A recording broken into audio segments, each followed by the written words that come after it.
standing, he's not standing on the beach with waves crashing around him, right? He's not standing on a surfboard. He's actually standing in the middle of the ocean and walking on water. Think of that. Think of that. Right? He had called his 12 disciples, and as I reminded you earlier today, as we were having communion together in the morning, those were young adults. Jesus was in his early 30s. He was 30 and plus. But his disciples that he called were young adults in their 20s. And I heard even maybe one or two of them were in the late teens. So these were young kids, and young adults, just like you are. Most of you are here. Even those of us older, we think we're now in our 20s. But anyway, and they were in a boat, right? At night, dark, and Jesus had stayed behind, and then he decided to join them. He walked on the water in the middle of the storm. He was walking on water. No one has ever seen anything like that. And Peter sees him and says, Lord, if it is you, call me to come and join you. And Jesus, come.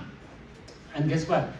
Peter started walking on the water as well. But of course we know that then he saw the waves crashing and he got scared and he started drowning and said, God, help me, save me. And Jesus saved him, right?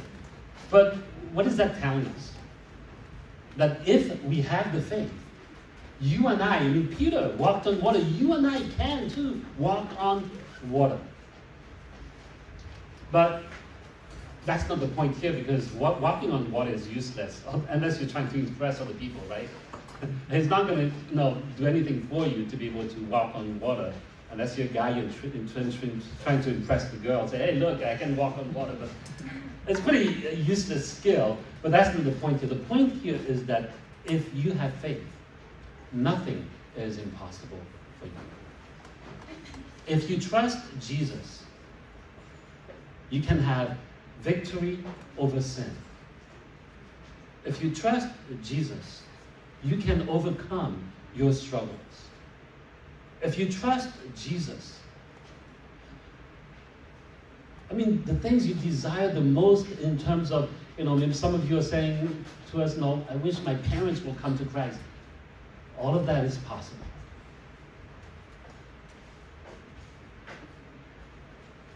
And that is the point of us walking by faith.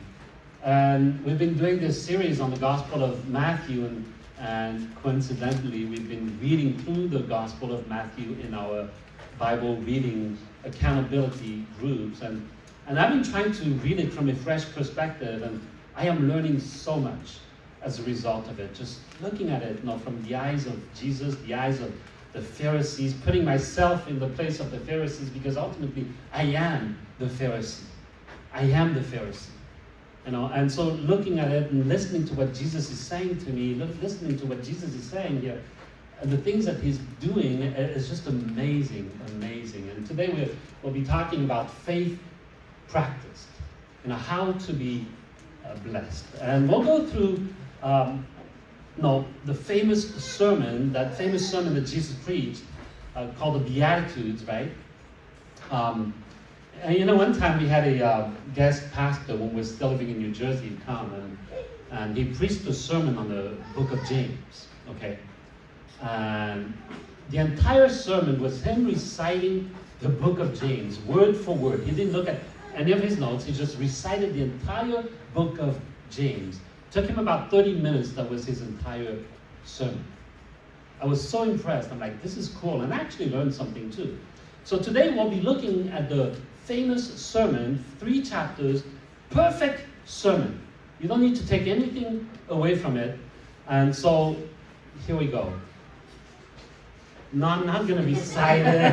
I don't have it cut down. I wish I could. You thought I was going to do that. I wish I could. But we're going to do the next best thing, and that is to really look at the entire sermon. Okay, we don't have time to go through verse by verse, but let's look at the entire sermon and think deeply about what Jesus is trying to say to us. Because his model, his life model aside, his model aside, his ministry aside, Jesus had a message for us. And his message essentially really can be encapsulated in these 3 chapters, in the famous sermon that he preached. We call it the Sermon on the Mount, right?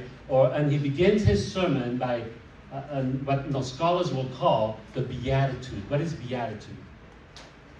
What is a beatitude? It's a big word. It means supreme blessing.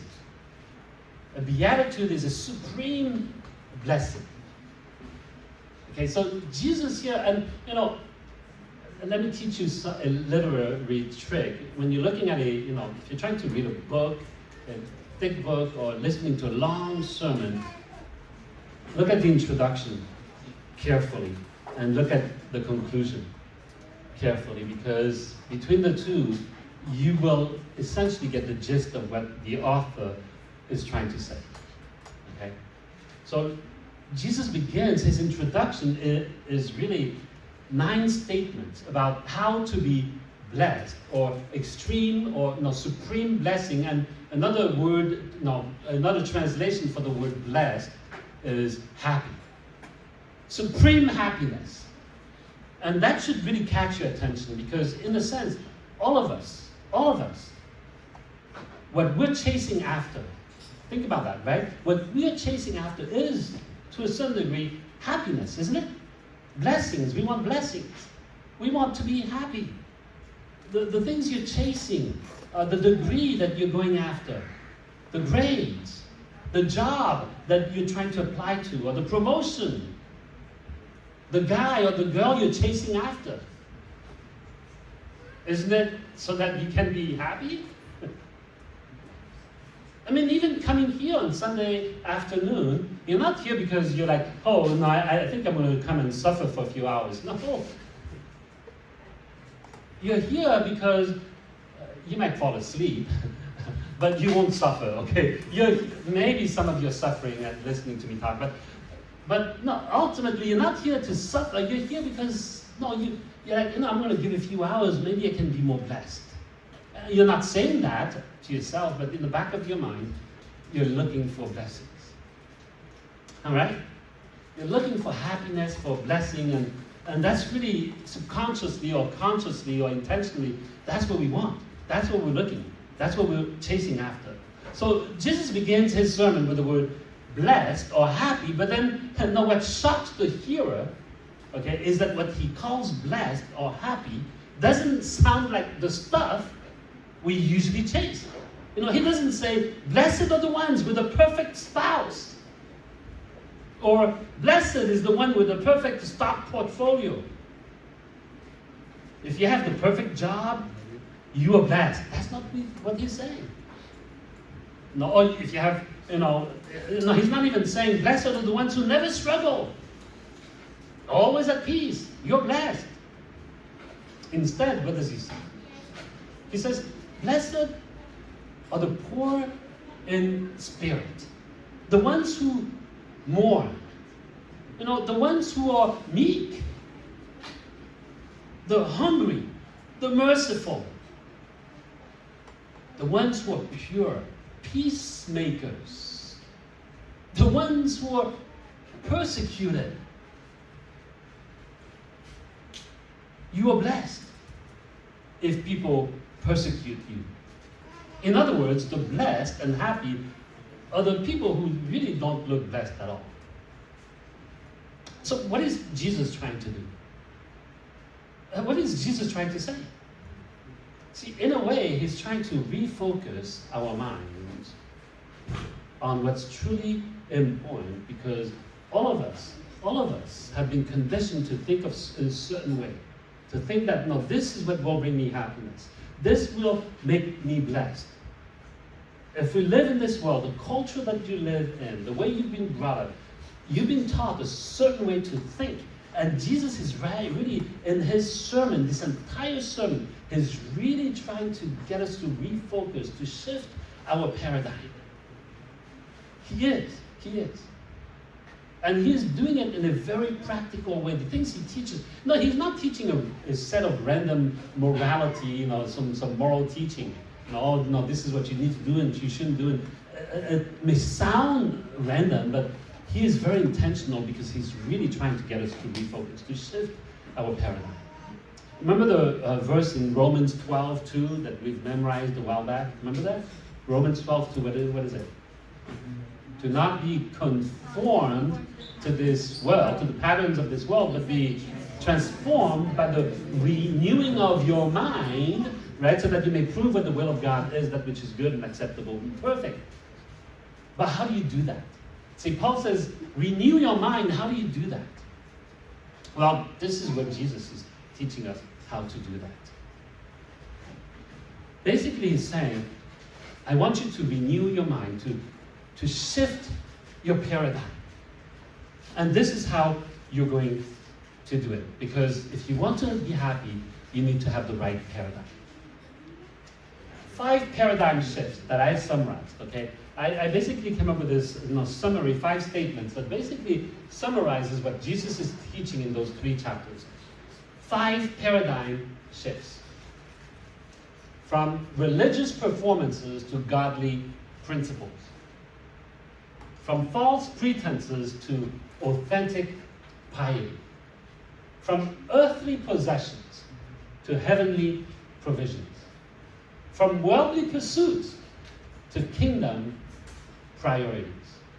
And finally, from foolish passivity to wise practices. I spent a lot of time trying to find all these words with P, starting with P, so that it helps you remember. I didn't use AI, okay? I didn't use AI. I came up with it on my own. I'm so proud of myself. Thank you. Thank you. But essentially, that's what Jesus is trying to get us to shift from. So we can call it the 5 shifts, the 5 paradigm shifts, the 5 transitions. He's saying you need to transition in the way you think. In the way you think.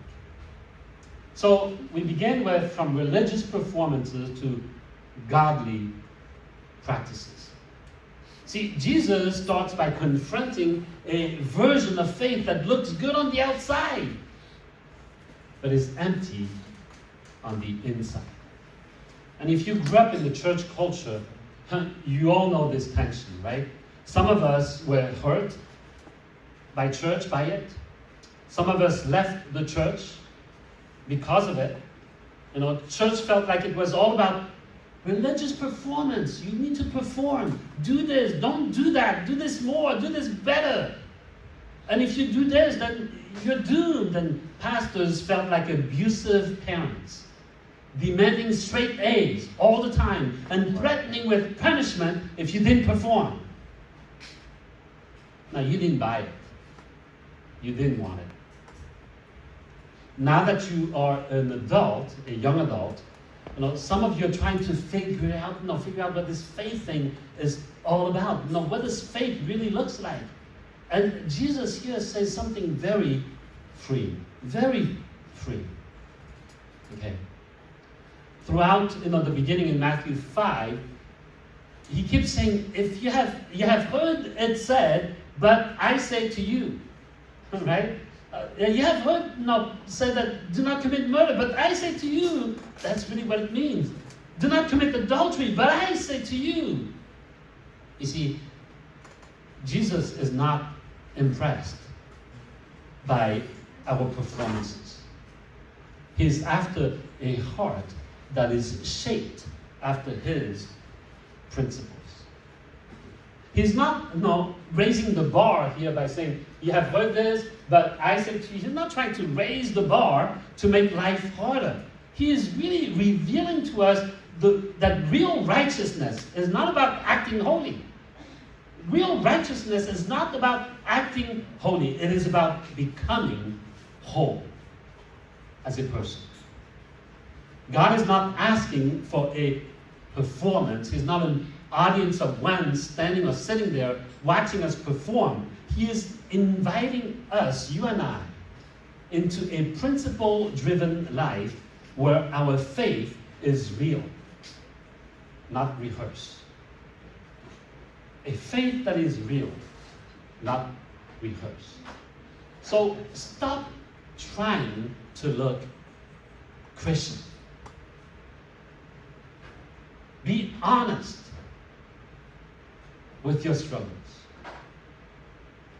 Last week we had talked about how to overcome temptation using the Word of God, and I made a calling at the end. I said, if you need help, raise your hand, and a few of you raised your hands, asking for help because of your struggles, and I'm so glad you did. And I'm not sure if I caught all of you, because those of you I saw raise your hand, I've reached out to you this past week, but if I didn't, make sure you let me know. That means I probably missed it, because some of you went like this. And some of you went a little bit further up, but a lot of you went like this. So if I missed you, just let me know. I really want to provide help for you. Okay? But I'm glad you came out and was willing to just be transparent and admit, I need help. I need help. Stop trying to look Christian. Stop it. Stop letting Jesus transform your heart. Only if your heart is transformed will you be able to overcome temptation. It is not trying harder. It is by having a heart that is transformed. Okay? A principle is something that you believe deeply in your heart. And you abide by it for how you live. Now, some of you have deep convictions, deep principles about your body image, your weight, and health. So you live according to it. You're so disciplined to go to the gym, 2 times, 3 times a week, right? You eat your protein. You even drink your protein. You're so good at keeping up with your exercises and watching your diet. Can you imagine if God's principles were your principles that you really believe in your heart? How much more disciplined you will be in living it out. And that is why it is not about performance, trying harder. It is having a heart that is transformed. So that whatever you do will be lived out of that conviction. This the only way for His Word to be used in your heart to resist His temptation, if you're really convicted by it, and you live by that conviction, by those principles. So move from image management to inner formation. Jesus is not looking for actors, performers, Oscars winners. He's looking for disciples, followers. That's what he's looking for.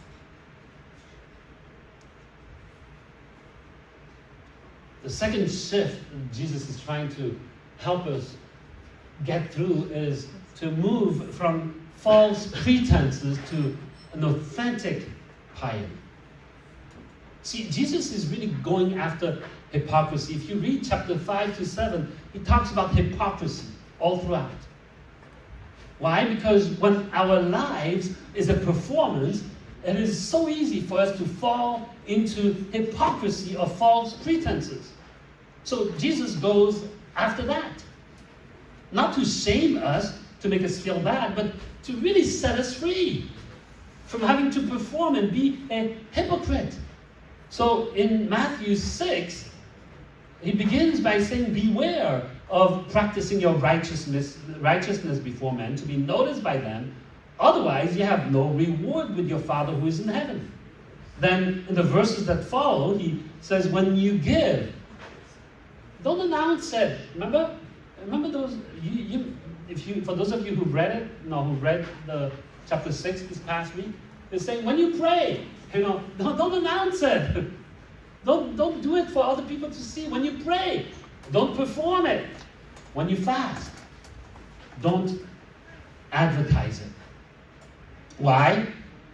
Because, like I said, real faith is not a show.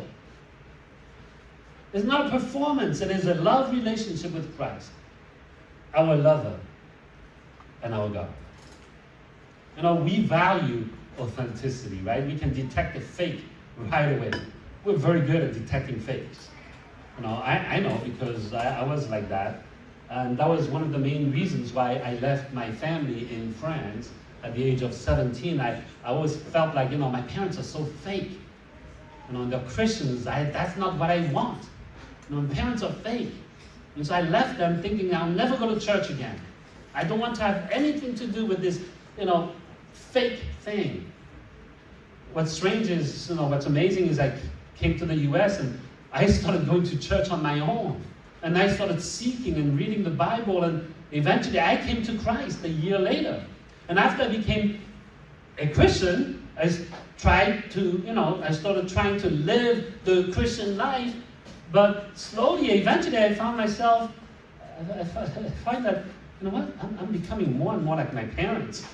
A fake. That's what happens when you try to perform your Christian life. You tell people, I'm going to pray for you. Oh yeah, well, I'll pray for you. Do you really pray for them? You say it just so that you can sound religious or sound pious.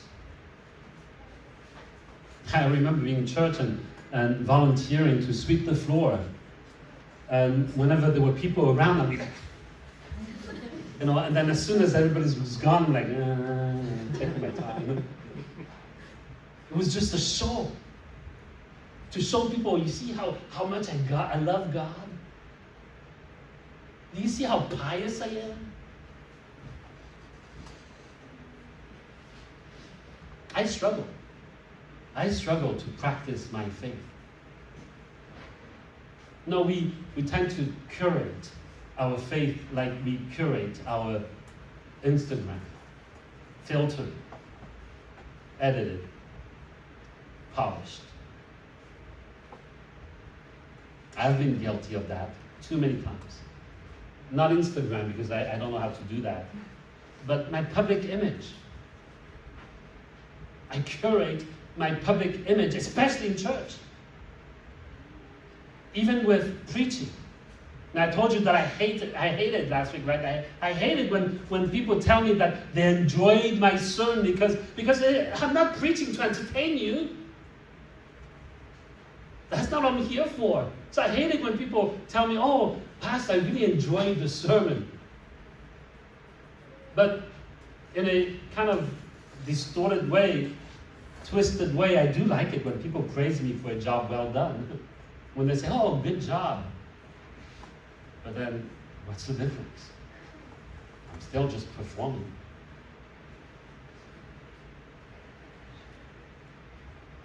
So Jesus says, drop it. Drop the mask already.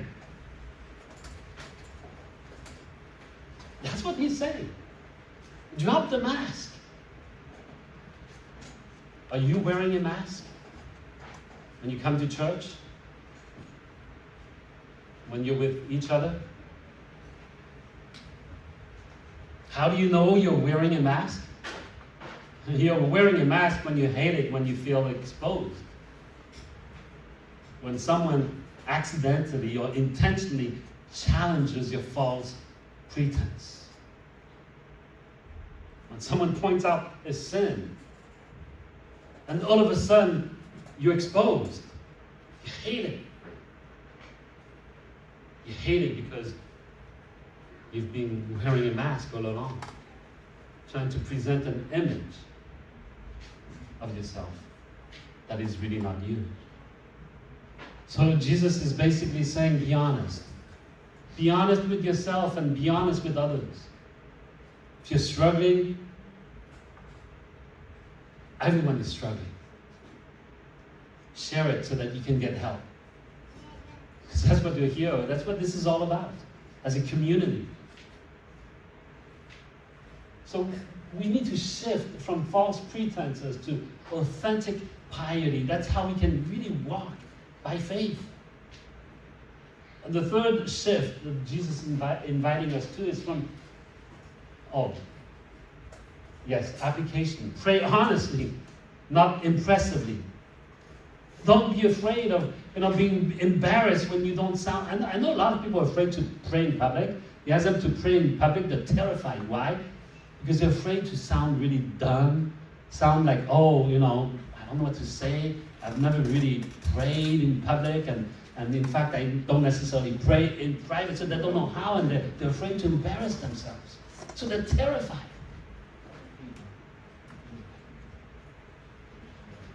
But prayer is one of the most honest things you can do. It is just talking to God in a very honest way. So don't pray to impress.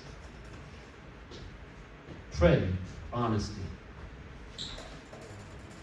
Give and serve quietly, not for applause. Would you serve with the same fervency if no one is watching?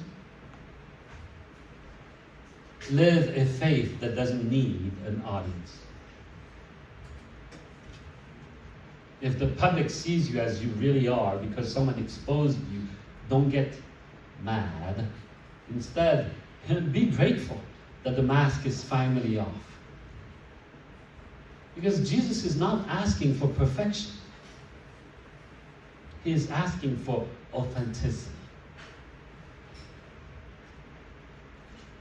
Then he's also trying to ask us to shift from earthly possessions to heavenly provisions. See, Jesus talks about money a lot. He talks about money and worry because he knows how deeply these things shape us. All right? Most of us feel the pressure. You have to pay rent. Maybe you have a mortgage to pay, school loan, car loan, career uncertainty, and now we're dealing with inflation, trying to get ahead while feeling like you're barely keeping up. And Jesus is not ignoring that. He's not saying, live by faith and ignore all of that. He speaks right into it. And he says, don't store up treasures on earth, but in heaven. Not because money is bad or money is not good, but because money makes a terrible master. He says you cannot serve both God and money. You see, when money or stuff becomes things that we possess, okay? The word possession means that you possess it. It's mine. It's mine. When money becomes your possession, then before long, they will possess you. They will possess you. You will never master money or possession. You will never have enough. Never. But they will certainly master you if you let it. Money makes a terrible master. Money is demanding and cruel, never satisfied. Never satisfied. Always wanting more. That's the kind of master money is. And so Jesus is saying, don't possess it. Don't possess it because you've never possessed it to begin with. It was all God's provision. Look at it as God's provision. It is not your own. You're just a steward. We're just meant to manage it. God entrusts us money, resources, things, so that we can manage it. Not possess it and own it. Did you hear the difference? You understand the difference? Once you start, like I said, once you start owning things, they will own you. Really? I know. From experience. So don't aim to own or possess earthly treasures. You can't take it with you. None of us can. Aim to enjoy God's provision. Be thankful if He gives you provision, and then use it for His kingdom. That's how you can live free. Free from worry, free from greed.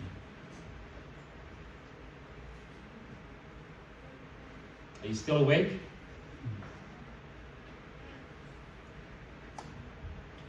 You know why we own things? Why we own money? Why? Ultimately, it's because we're afraid. We're afraid of not having enough. Afraid of feeling naked in some sense. You know, back in China, when we first moved to China, before WeChat Pay, right, where everything is, you pay through WeChat, the app, over the social app over there, everything was cash transaction. Okay, I didn't have a credit card, so I would, RMB, and 100 RMB is essentially, a little bit more than $10. So I would have like stacks of cash in my pocket all the time to pay for things. And whenever I didn't have a lot of cash, I would feel naked. They would tell me, I feel so naked.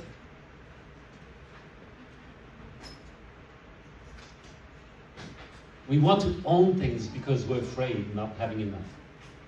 We're afraid of feeling naked.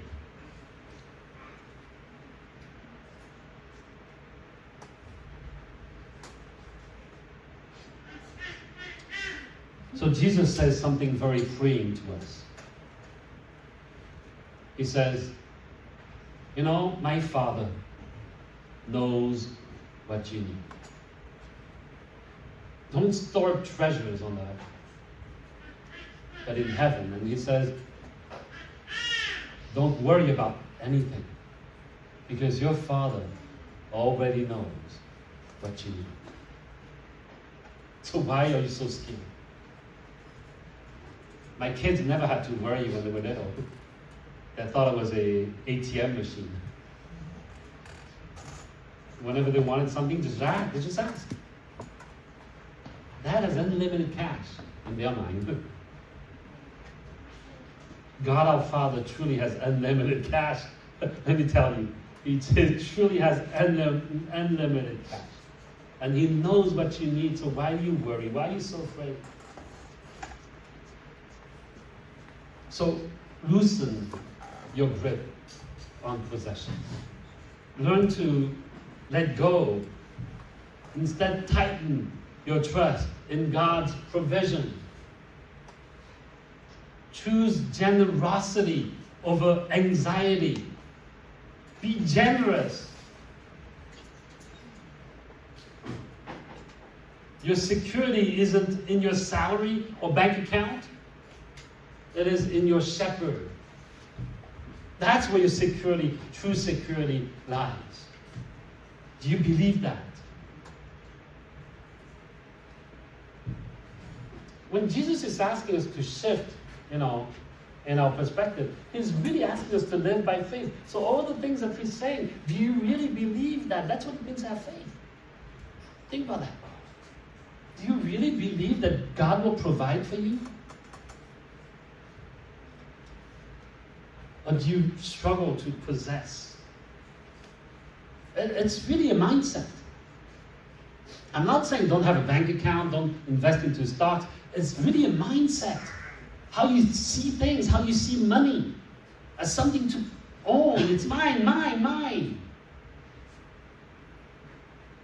Or to see it as, God, thank you for this provision. Let me be a good steward. How can I be a good steward? Invest it in the right things and use it for you, for your kingdom, for your righteousness.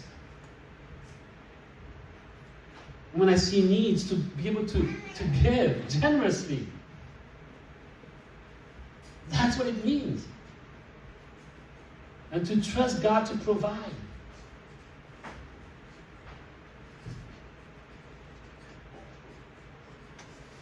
Does that make sense? That's what it means to live by faith, practically.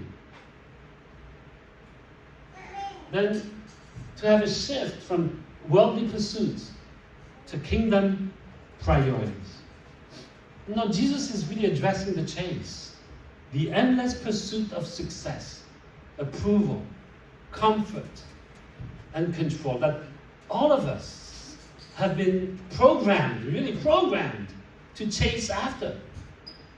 But he says, seek first the kingdom of God and his righteousness, and all these things that you're chasing after, they'll be added unto you.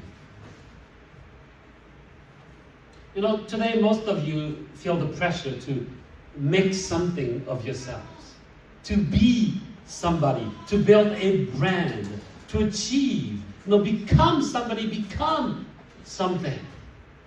Right? We all have that pressure. But Jesus here is inviting us to redefine success in our mind. Transition, shift how you think what true success is. We think of worldly success, becoming richer, more powerful, better position, better titles, bigger, more, and more. That's how we define success. Bigger house, better cars, flashier clothes. That's how we define success. And Jesus is saying, you need to shift, to look at it differently. What are you truly pursuing? What do you need to pursue? Kingdom priorities reorder everything, if you think about it. Your ambitions, your relationships, your decisions, your desires. You know, when I told my parents that I was quitting my job back then, selling my house and moving my family to China, the one searing question that haunted me for a long time was, Luke, don't you have any ambition in life? My mom actually said that to me when I told her I was quitting my job and I was moving my family to China. She said, Luke, don't you have any ambition in life? It cut me to the core. And that question haunted me for a long time. Because in a way, I was going from becoming a high income earner to having no income, zero income in China. That's how it was for a few years. I went from being a landlord in New York City to a renter in a stinky fishing village, I told you, right? And I was going from driving shiny cars to riding a rusty bicycle. From a worldly standpoint, and I was going backward. No wonder my mom asked me that question. Don't you have any ambition in life? Look at your brothers. You're doing so well. And she meant it well. I mean, she's a believer as well. But regardless, she just got caught on, like all of us have, into the wrong pursuit in some ways. What are you pursuing? How do you define success? In a way, I had chosen the pursuit of God's kingdom as my priority. And when God's kingdom becomes your first pursuit, everything else changes, doesn't it? But then his promise is also true. He says, all these things will be added unto you. And I'm speaking from experience, because even though it felt like from a worldly standard I was going backward, God kept blessing us financially, providing for. We were never hungry. We never lacked anything. In fact, anything that I invested in, everything I touched turned into gold. Somehow. And I wasn't even intentionally trying to invest. We needed a place to live. We sold our house in New Jersey. Let's buy something. And I was telling Alex, Alex is from Shem, and said, we bought at the lowest. And we sold at the highest. And he said, now the housing in China is tumbling down. Every time we bought, it seemed like we were buying at the lowest. And every time we sold anything, we sold at the highest. Not intentionally, because we had needs. But then God just kept providing. He said, okay, I put three kids through school, college. 2 of them went to Baylor University. Do you know how expensive Baylor University is? How did I do that? on a living stipend, missionary living stipend. God just provided. I'm telling you, just everything else was added unto us.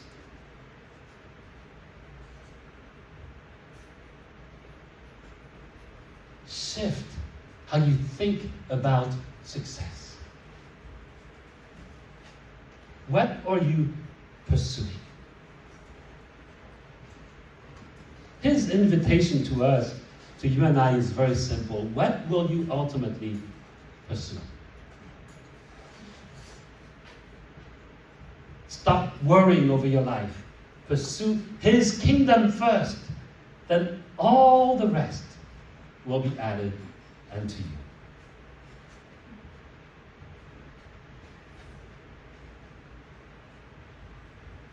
So let God set your priorities. Stop chasing comparison and approval.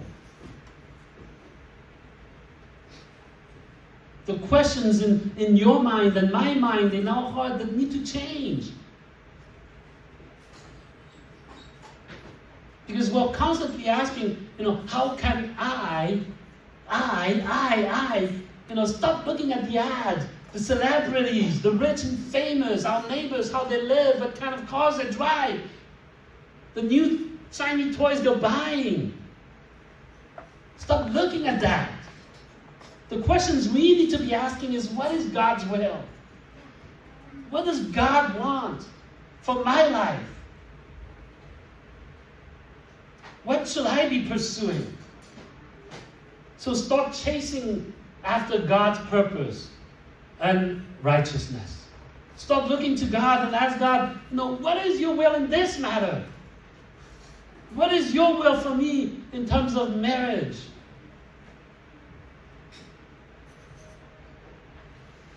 As someone who's been there, I promise you, Jesus is not trying to take life from you. He's trying to give life to you. And that is the truth. The abundant life. Not just life. He says, I came to give you life. The abundant life.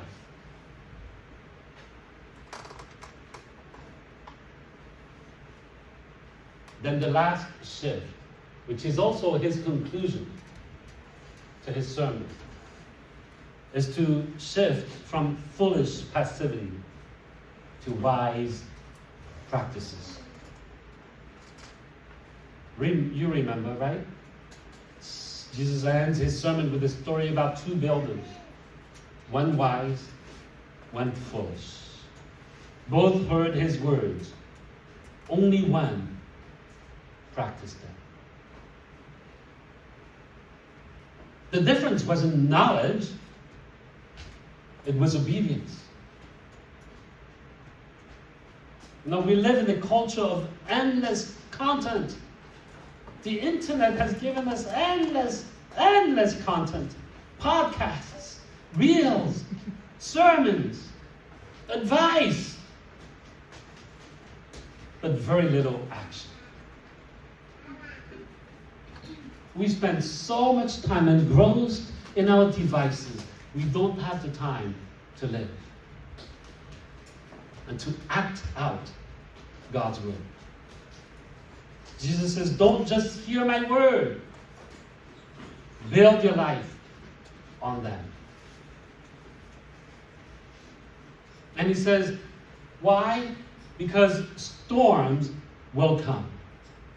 Not if, but when. And when the storm comes, you may be building this beautiful house right now, pursuing worldly pursuit. I'm doing so well, this is so great, but when the storm comes, will what you have built sustain the storm? Or will it crumble? I've seen too many examples of people pursuing worldly success. Then the storm comes.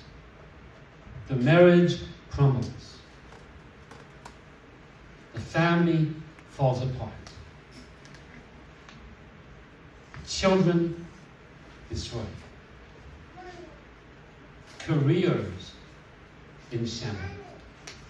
Too many examples. And Jesus says, don't build your house on the sand. Obey my word. That's the equivalent of building your house on the rock. For when the storm comes, it will be able to withstand the storm. The only life that stands is the one built on obedience. So move from just consuming to practicing. Remember last week we talked about being consumers. So many people go to church just as consumers. We shop around for a church with better sermons, better programs, better music. We're just consumers. And don't just consume the Word of God. Don't just consume sermons, devotionals. Listen to it. Oh, that's pretty good. Oh, that's a good sermon. That was good. You're just consuming. No. Practice it. Practice it. Build habits, not hype. Don't just say, oh, I love God. I love God so much. Walk the talk. Do what the Word says so that you can become unshakable by obeying Jesus consistently. Because wisdom is not knowing more. Wisdom is doing what Jesus says.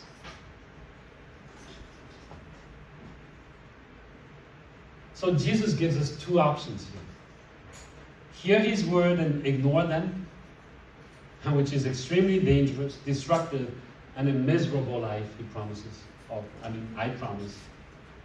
Or hear His words and live them, which is a life that is secure, abundant, and blessed, happy, truly happy, supremely happy. Jesus' message isn't just for us to admire and think about. No. It is not just a nice sermon, a beautiful sermon, a perfect sermon. No. It is for us to adopt, to live out. So Jesus is inviting us into a new way of thinking, which will eventually translate into a new way of living. A kingdom way. A blessed way. A way that actually works. Because you and I have tried it. We've tried it. We've tried to manage through all the tension, the peer pressure, this and that, and it doesn't work.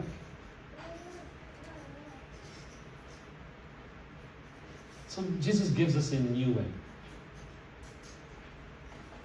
A new way of living. A kingdom way. And this question is very simple.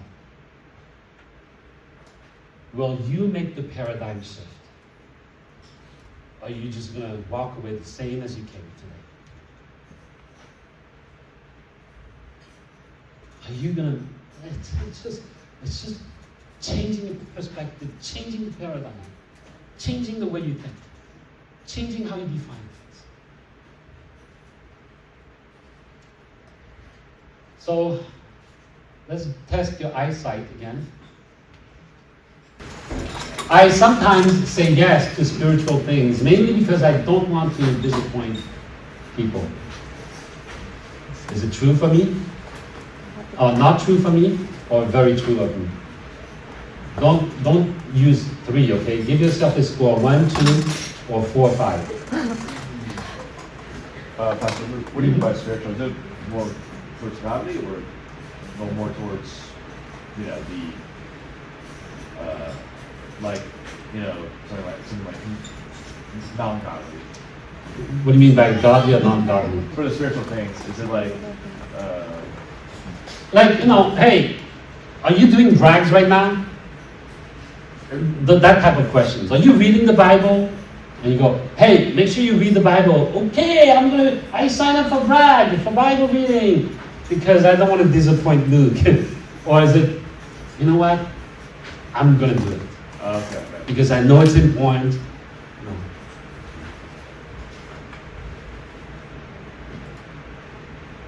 But thank you for clarifying. Number 2, I feel pressure to look like a good Christian, even when I'm struggling. How's it going? I'm fine.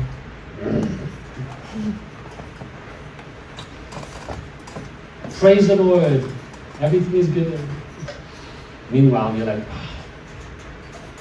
is it true of me? 1, 2, or very true. Not true of me, 1 or 2, or very true of me, 4 or 5. And I'm going to pause after 5 so you can tabulate, okay? I care more about what people think of my faith than what God thinks. Do you care about what God thinks of you? 1 to 5. I avoid admitting weaknesses or doubt because I want to seem spiritually strong. I do spiritual activities like going to church, serving, or reading the Bible more of a routine than a deep desire to know God and to live for God. So add everything up. What's your score? Okay, write it down because we have a few more to go through. But that's the one set, okay? Add together your score and give yourself a score. Add it together and write it down. Let's move on to, is my faith real when no one is watching? Number 6, I rarely pray or read scripture unless others are around or others are pressuring me.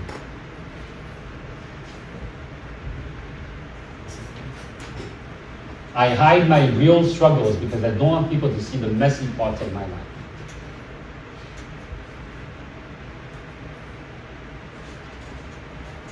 I sometimes exaggerate my spiritual life to seem more mature.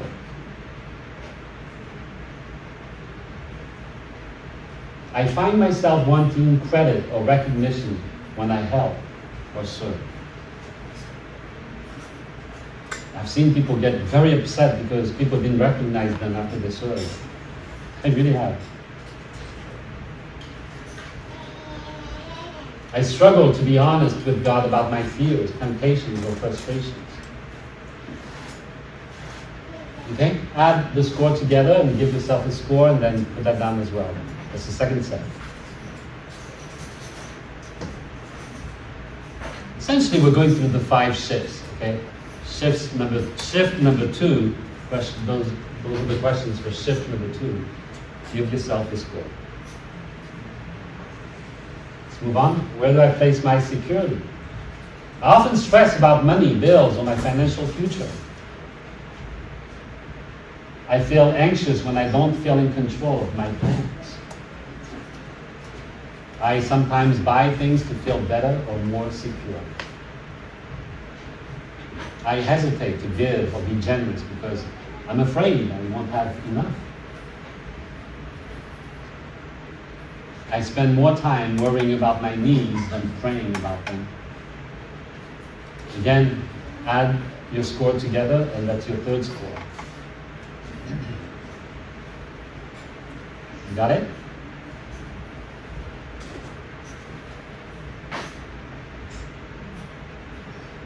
Got it?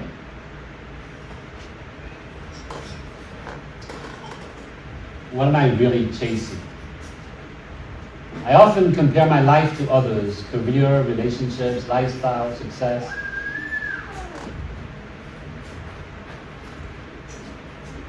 In other words, your favorite show is The Lifestyle of the Rich and Famous. that's maybe that's too old. Now, what's today's show that's similar to that? Keeping Up with the Kardashians? Something like that. I feel pressure to prove myself through achievement or accomplishments.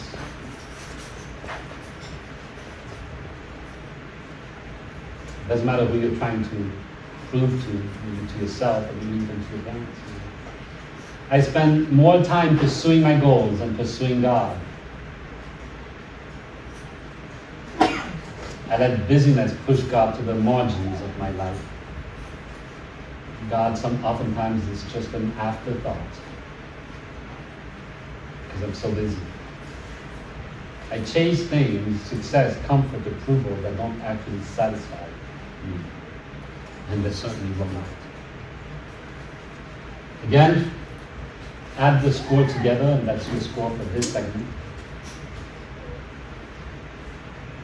And the last one is, am I living what I know? I hear sermons, podcasts, or I read scripture, but rarely apply them. I don't know how to do it, and I'm not thinking about how to do it. I struggle to build consistent spiritual habits like prayer, scripture, small group, and community. I delay obedience when I know God is prompting me to do something. I feel spiritually unstable when life gets stressful. And finally, I want to grow spiritually, but don't take practical steps to do it. What's your score? Okay? So tabulate your score. And I want you to basically identify your highest score. Okay? Because that is the shift you most need to focus on right now. Sometimes it's hard to just work on everything at once. I just want you to focus on one thing today. In terms of changing your mind. In terms of paradigm shift. Your highest score is the shift you need to focus on right now. Where Jesus is inviting you to go. Then identify your lowest score. This may be an area of strength or a place where God has already been shaping you, so that's great. Okay? Don't try to fix everything at once. Just focus on one this week. Start where God is nudging you. We need to go back to what the 5 shifts are. Those are the 5 shifts. So I want you to turn to the person next to you in groups of 3s, no more than 3s, and share, what is God nudging you to change this week in terms of your paradigm.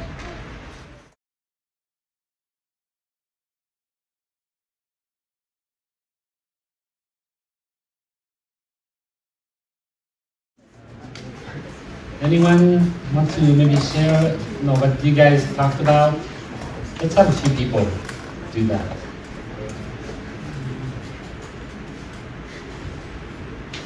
Okay. Oh, Liz, you want to go? No, she was passing the I was gonna mic. give you the mic, yeah. Oh. Go ahead, you tell me. Hey guys, I'm Sterling. I'm Joel's friend. He brought me here. So my biggest struggle would be the third set, and Third set. Where do I place my security? and I went through some financial issues that I'm trying to get out these past 2 years, and then recently, I realized it could be a lot worse, and God was showing me that these past couple months. Yeah, I was a consumer debt I'm not proud of, and I'm doing my best to try to pay off. That's why I work hard at my job. And I'm grateful this week that my bosses said I'd exceed expectations my first 30 days. Yes, sir. And but then I can't let the fear get to me because it will blind me to making dumb decisions, foolishness. And and I realized, if I own some credit cards and stuff, worst case scenario, if I can't pay, I just take credit hit. Whereas right now, there's people that are starting to pay their mortgage, the cars are getting possessed. I was like, why am I complaining? Why am I worried? Let me see, you know? And and then I see why God let me go through this rut to make me stronger when I get out. You know, the one I scored the lowest was the first one, is because you know, now I haven't become a church more, but I always wanted. It just I feel a desire to come to church more, you know, and you know, I used to care about what people think of me, and you know, it's gonna be subtle. We're human beings. We like to be liked, you know. And then I realized, actually, they're not paying my bills. They're not giving me anything in return. I gotta do this for God, you know. But you know, of all of them, I can always improve, you know. Thanks for sharing. I mean, thanks for your honesty. I think there's a reason why you're here at the bridge. You still have to pay your credit card bill. Yeah. But you're working at it and you're working hard, and that's great. That's great. But like you said, you're learning to trust God and not to worry. God is the one who gives you the strength, and He will give you the ability to repay your credit card bills. And to give Him the praise for that. And once you are done with your last payment, I know you're not the only one here who has credit card bills. I don't know if you realize that.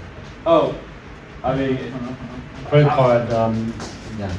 I mean, my situation's no different than everybody else. Sure. It's just you know, I just don't like how I got myself to it. I let the materials world get to me, but you know, it's part of that struggle is to make you stronger spiritually.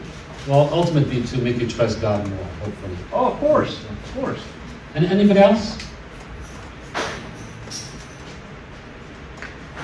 Oh, Michael is raising his hand. Oh, you scratched me on the ear.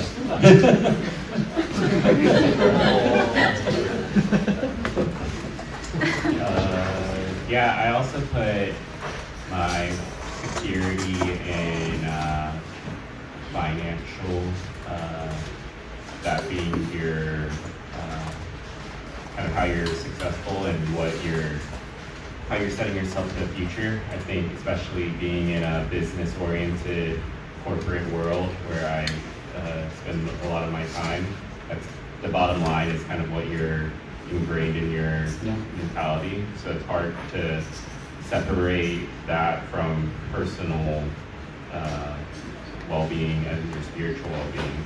So I think just being in that environment is you feel like that you always need to have more and need to continue to strive for more or you're going to get behind. Yep. I mean, that's the world we live in. I think that's something we all struggle with. And the point today is not saying, hey, it doesn't matter, don't worry about it, don't care about it. No, it's just, it's how do you think? How do you think about the money?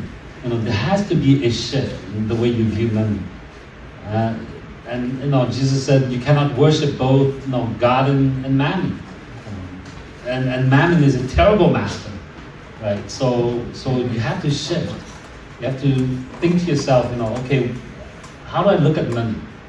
Is it everything to me, or is it just something that God has entrusted to me to use for His glory and for His kingdom? Good, very good. One more, last one. Come on. I can go. You can do that. Yeah. So I chose the fourth one. What am I really chasing? And I chose almost all of them in terms of trying to prepare myself for myself. But like the number 19, I let busyness push God to the margins of my life. Like yesterday, I felt like a very busy day. So I just didn't have the time, or I let busyness stop me from like doing my Bible reading. And I got to it this morning. But I think the key thing there is like I let busyness rather than you just say, oh, I don't have the time. Like you decide what you do with your life, you decide the priorities in your life. So it's really yeah, it's really up to me to do that. So Mhm. I think that was just one that I was thinking about. That's good. That's great. Well, let's close in prayer, and I hope that this week, as you think about what we've talked about this today, don't be the one who just heard the sermon or heard something and say, okay, and like in Chinese they say, pai pai piku, right? Just like, okay, I'm done, and you're done, right? Go home and work on that one area where you feel like I really need to shift. I really need to have this paradigm shift to change the way I think about this. Right? Am I pursuing the world? Am I pursuing God's kingdom? And how do I look at money? And who am I trying to please? And so whatever your biggest struggle is, work on that first. Okay? Let's pray.